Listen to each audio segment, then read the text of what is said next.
and I know the president's views of Maggie Haberman, and yet why does he speak to her? What do you mean his views of her? Well, I know. I mean, his views of her is he doesn't like her. I mean, I've heard this. Why would you say that? Well, because he's told me. Michael, I just have to push back. That's just not true.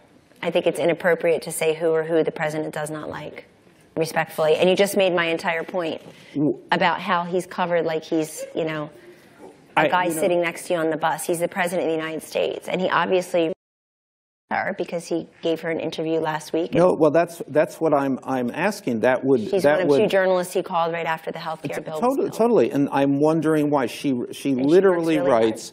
You can't not follow what she says and not conclude that this is her. Literally, it's a beat. The aberrant presidency of Donald Trump, New York Times beat. She's the writer on that beat. I know what the president thinks. I mean, I know what he's said about her, and yet he reaches out to her. So I'm just wondering what. I mean, maybe that's a good thing. You can say, you know, you reach out to people. Well, it certainly undercuts the ongoing premise that, you know, he's not giving access to the press or he's not fair to the press. He does. He gives interviews. But I just have to back up because you've mentioned somebody by name who I regard as a very hardworking, honest journalist who. Yeah, no, it's on me. You didn't mention. No, she's a very hardworking, honest journalist who happens to be a very good person, a mom of three who works hard, who seems ubiquitous in print and on TV, and I think just had a really nice profile written about her. But since you mentioned somebody by name, it just felt a little uncomfortable. But look, Donald Trump is somebody who, as a businessman, as a successful businessman, as a very well-known New Yorker who bet on New York and had vision when no one else would, who's a master brander, who is successful in television. He is somebody who has always dealt with the press. This is not unusual, unfamiliar, uncomfortable for him at all. He's a natural. What you just saw was Kellyanne Conway talking to Michael Wolff on C-SPAN. And basically, Wolff just wanted to know simply if Donald Trump hates the New York Times so much, specifically reporter Maggie Haberman, who he has said that he does not like, why in the world would he agree to sit down and do an interview with him? If you come out and say that you hate this organization, that they're failing, it doesn't really make much sense for you to sit down and talk to them.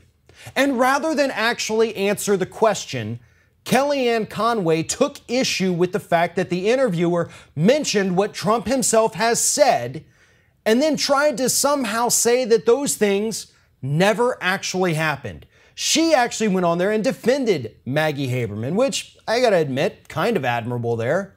But the fact is that Kellyanne Conway and Donald Trump have been absolutely horrible in their treatment of the press, specifically the New York Times and Maggie Haberman.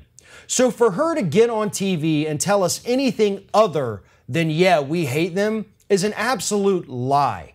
But then as you watch a little further into that clip, you see Kellyanne Conway once again deflect from the initial question and start talking about the fact that Donald Trump was a great businessman. He was so successful. He was a great New Yorker. He had faith in that city when nobody else did. Those are things that she said during that interview. They had absolutely nothing to do with questions being asked by Wolff. Instead, she's just sitting there talking about how great and wonderful our dear leader is. Kellyanne Conway has got to be the most faithful yet clueless member of the Trump administration.